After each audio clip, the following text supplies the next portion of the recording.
Alors bonjour et bienvenue à nouveau sur ma chaîne YouTube. Alors suite à ma première vidéo sur manger en conscience pour changer le monde, je vais approfondir un petit peu plus dans cette vidéo le comment et les avantages à manger consciemment. Je vais vous donner des images. Chaque fois que vous mangez, vous pouvez soit imaginer que c'est votre dernier repas. Voilà, c'est votre dernier repas, après il n'y aura plus d'autres. Donc normalement, vous allez prendre votre temps pour manger ce repas et savourer chaque bouchée comme si c'était la dernière. Voilà, ça c'est vraiment ce qu'on pourrait faire à chaque fois en fait. Une autre manière de faire, ça serait d'imaginer que quelqu'un vous a bandé les yeux et vous fait manger. Et là, en fait, vous n'avez pas spécialement confiance à la personne. Et chaque fois qu'on vous met quelque chose dans la bouche, vous allez chercher vraiment à décortiquer ce que vous avez dans votre bouche. Quelle est la texture, quelle est la saveur, vraiment dans les subtilités. Alors bien sûr, je ne veux pas vous mettre dans un état de stress quand vous mangez, c'est pas ce que je veux dire, mais c'est cette image-là de vraiment prendre attention à tout ce qui se passe à l'intérieur de votre bouche. Les avantages vont être immédiats. Pourquoi? Parce que cette conscience-là va ralentir votre manière de mâcher, d'avaler, votre manière de manger, et automatiquement vous allez manger beaucoup moins. C'est-à-dire qu'on sait que le temps de satiété c'est 20 minutes. Et déjà quand vous préparez un repas, souvent les gens qui préparent un repas pour les autres, très souvent ont moins faim que les gens qui mangent. Parce que le fait de préparer, déjà vous allez ressentir les odeurs, votre regard a vu ce que vous étiez en train de préparer, et quelque part déjà ça vous a rempli. Parce que manger c'est surtout quelque chose qui est affectif. Je ne sais pas si vous avez observé ça, mais quand vous n'êtes pas bien sur le plan affectif, donc vous allez soit beaucoup manger plus que d'habitude pour vous remplir, soit d'autres personnes au contraire vont moins manger, pour se priver, pour d'autres raisons. Mais en tout cas, l'affection, on s'est rendu compte que le manque affectif, les émotions ont une forte influence sur comment vous mangez. Donc par rapport à ça, il est important bien sûr d'être équilibré sur le plan affectif, ça va vous aider. Voilà, ce qui est important, c'est passer à la quantité à la qualité. Si vous mangez moins, vous serez moins fatigué, vous aurez plus d'énergie, parce que le système digestif est le système qui vous pompe le plus d'énergie. Vous aurez une meilleure acuité pour sentir ce qui est bon et mauvais pour vous. Je vous donne une expérience, par exemple, ça m'arrive rarement, mais une fois j'étais bloqué dans un endroit où il n'y avait rien à part un fast-food pour aller manger. Et j'avais quand même assez faim pour ne pas résister. Et je suis allé dans ce fast-food. Alors c'est pas un fast-food, c'est une chaîne. Je ne me rappelle plus comment elle s'appelle, c'est une chaîne où on trouve de tout. De la nourriture française classique. Mais quand je suis arrivé, mes yeux ont vu tout ce qu'il y avait et comme j'avais très faim, j'avais envie de tout manger parce que ça avait l'air très bon. Voilà, ça avait vraiment l'air très bon. Et j'ai pris un petit peu de tout et je me suis installé, il y avait beaucoup de monde autour de moi, je voulais que tout le monde mange avec appétit et j'ai commencé à mettre les choses dans ma bouche et là, il y a eu un problème, il y a eu un blocage. C'est-à-dire que chaque fois que je mettais quelque chose dans ma bouche, je ressentais vraiment la mauvaise qualité de l'aliment que j'étais en train de manger. D'apparence, il était très beau, mais la qualité de l'aliment était très mauvaise. C'était fade, ça n'avait pas de goût, c'était vraiment horrible. Et j'ai tout essayé en fait, et chaque fois je retrouvais cette mauvaise nourriture en fait. J'ai pu manger qu'une seule chose sur les 8 choses que j'avais prises. Voilà. Et pourtant les autres apparemment mangeaient sans se rendre compte de ce qui se passait. Donc ça veut dire que quand vous devenez de plus en plus subtil, on ne peut pas vous faire avaler n'importe quoi. Et donc vous allez sélectionner vraiment que des choses de qualité.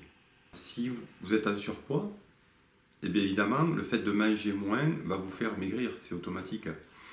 Et puis peut-être que vous allez passer de 3 repas par jour à 2 repas et puis un seul repas par jour. Parce que c'est selon les activités que vous avez, un repas peut suffire. L'idéal est de ressentir les repas que vous pouvez enlever. Par exemple, pour certains, ça va être le repas du soir. Ils ont faim, mais pas plus que ça. Donc ils vont manger par habitude. D'autres, ça va être le matin. D'autres, ça va être à midi. Mais si vous pouvez enlever un, voire deux repas, parce que je compte les goûters, les petits déjeuners dans les repas, bien sûr, eh bien, vous allez reposer davantage votre système de digestion. Un repas par jour, c'est le top, puisqu'en fait, votre organisme va se reposer beaucoup plus.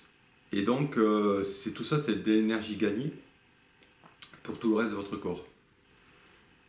Donc, des fois, c'est faisable. Alors, ça ne veut pas dire être aussi rigide. Des fois, vous ferez un repas dans la semaine, et puis c'est la fête, c'est le week-end, vous en ferez deux, des fois trois. Hein, il n'y a pas de... Mais voilà, plus vous avez des habitudes, vous installez de nouvelles habitudes, plus c'est facile. Je vous conseille aussi de manger avant d'avoir trop faim. C'est-à-dire que dès que vous sentez que vous commencez à avoir faim, de vous mettre à manger, comme ça vous n'allez pas vous précipiter sur la nourriture, vous n'allez pas avaler les choses. Voilà, dès que vous commencez dès que ça commence un petit peu, voilà, vous mettez à manger. Bien sûr, le plus possible des choses que vous allez préparer vous-même.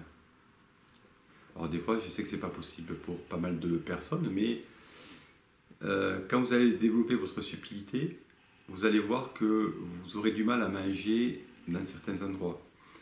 Alors même si on met beaucoup d'exhausteur de goût qui fait que quand vous mangez, ça a beaucoup de saveur, mais vous allez sentir que la qualité n'est pas là. Donc des fois c'est mieux c'est de se préparer à manger, au moins on sait ce qu'on a, et de l'amener sur son lieu de travail et manger cela à la place de la cantine ou autre. Donc voilà, il y a plein de manières de faire, il n'y en a pas qu'une.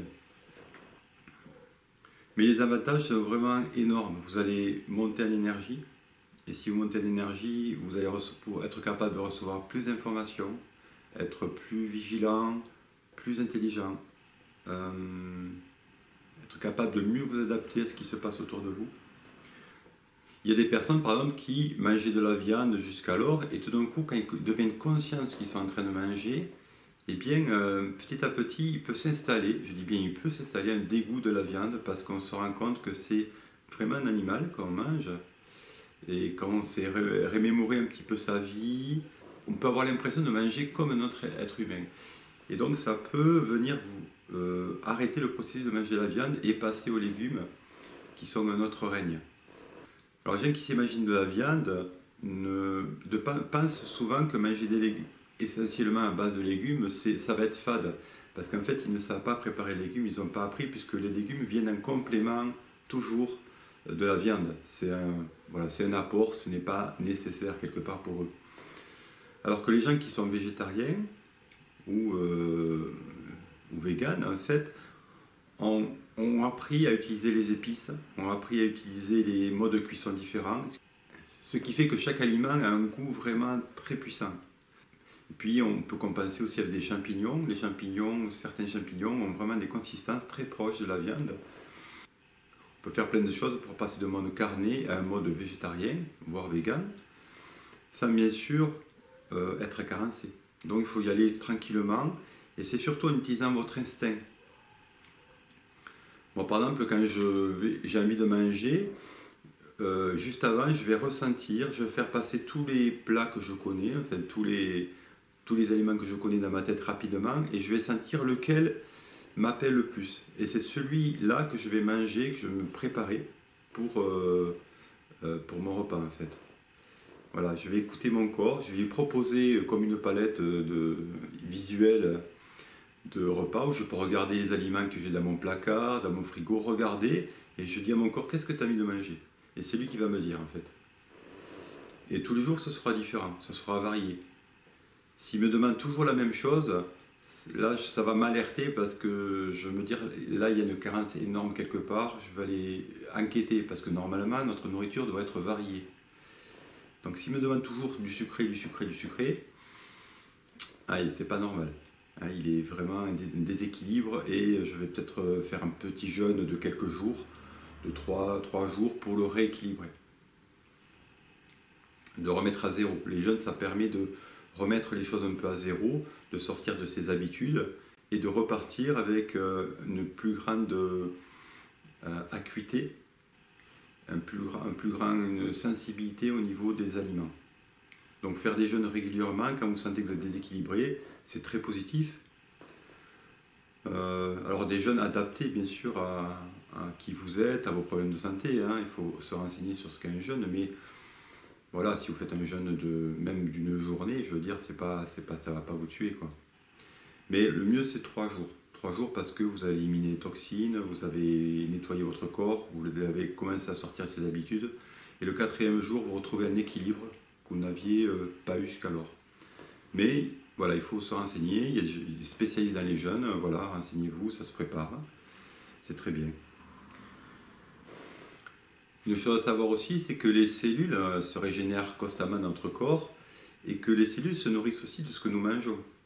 Donc si nous mangeons une nourriture industrielle, quelque part, nous allons envoyer une information qui n'est pas très jolie à nos cellules. Et nos cellules vont se transformer.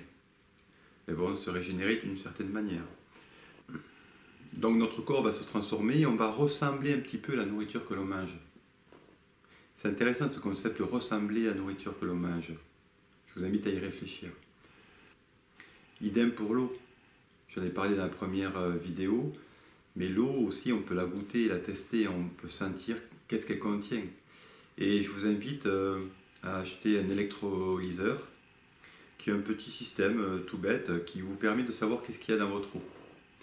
Et vous allez être étonné, parfois, de l'eau de votre robinet, ou de l'eau en bouteille, ou de voir en fait le nombre de minéraux qu'il y a à l'intérieur de cette eau-là. Et vous verrez qu'il y a des eaux qui sont très très pauvres en minéraux, il n'y a pratiquement rien, et d'autres qui sont très riches. Et on a besoin de minéraux. Simplement, ces minéraux ne sont pas toujours assimilables par notre corps. Il faut qu'ils aient été... le mieux, c'est de boire à la source pratiquement. Une fois que vous allez à une source et que vous buvez l'eau de la source qui sort directement, vous avez une eau qui est vivante. 24 heures après, elle est beaucoup moins. Donc les minéraux qui seront dans cette eau-là, vous aurez plus de mal à les assimiler. Donc ça veut dire qu'il faudrait pratiquement toujours avoir une source près de chez soi, ce qui n'est pas vraiment possible. Mais il y a des moyens de réénergiser l'eau. Il y a des techniques, il y a des systèmes qui permettent cela. Il y a des systèmes qui permettent cela sur Internet. Ce qui veut dire que les minéraux seront mieux assimilés par votre corps. Donc, pour résumer, manger moins, manger en conscience, vous donnera plus d'énergie, vous aurez moins de possibilités de tomber malade en fait, puisque vous aurez plus d'énergie. Un bien meilleur système immunitaire, une bien meilleure résistance aux agressions extérieures. Donc, en fait, il n'y a que des avantages à manger consciemment et sainement. Voilà, j'espère que cette vidéo vous aura été utile. Je vous remercie de votre écoute et à bientôt.